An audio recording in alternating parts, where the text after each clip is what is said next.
پرسی وەرگرتنی موچەی 6 مانگ بەسەریەکەوە لەلایەن پەرلەمانتارانەوە مشتومڕ و بیر و بۆچوونی جیاوازی بەدوای خۆی داهێناوە. بەپێی یاسای خانەنشینی فەرمانبەران هەموو فەرمانبەرێک بێ جیاوازی پۆست و ناونیشان و پلەی فەرمانبەریەکەی لە کاتی خانەنشینیدا موچەی 6 مانگ بەسەریەکەوە وەردەگرێت.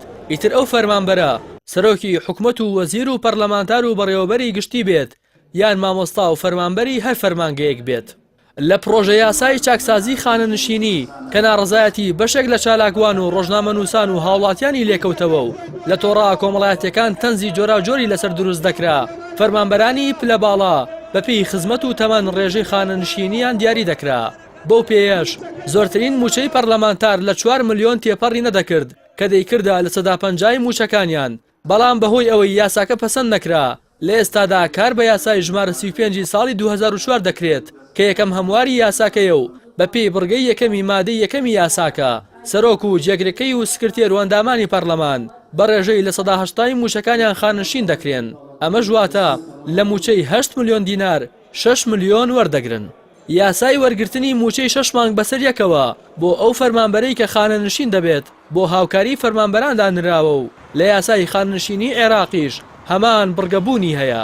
بەڵام ئەوەی گرفتی دروست کردووە زۆری موچەی پلە باڵاکانە کە فراکسیۆنی کۆمەڵی ئیسلامی کوردستان لە خولی 4ەمی پەرلەماندا هەوڵی زۆریدا بۆ کەمکردنەوەی موچە و نەهێشتنی خانەنشینی پلە باڵاکان. بە جۆرێک فراکسیۆنی کۆمەڵی ئیسلامی پێشنیاری کرد کە خانەنشینی پلە باڵاکان نەمێنێت و هەر کەسە و دوای تەواوبوونی وادەی یاسایی بگەڕێتەوە سەر پیشەکەی پێشووی و ئەو کەسانەشی کە هیچ پیشەیەکیان نەبووە حکوومەت ناچار بکرێت لە جێگایەکدایان بمەزرێنێت.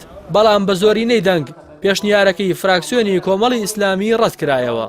دەنگۆ و هەڵاکانی سەروەرگرتنی موچەی 6 مانگ و بەرزی موچەی خانەنشینی پەرلەمانتاران لە کاتێکدایە. ئەندامانی ئەم خولەی پەرلەمان جیاواز لە خولەکانی ڕابردوو پارەی کڕینی ئۆتۆمبیلیان بۆ سەرف نەکراو تا ئێستاش پارەی 6 مانگی کاتی خانەنشینیان وەرنەگرتووە و بەپێی زانیاریەکانیش پارەکە دەکرێت بە چەک و وەزارەتی دارایی بە قیست پێیان دەدات.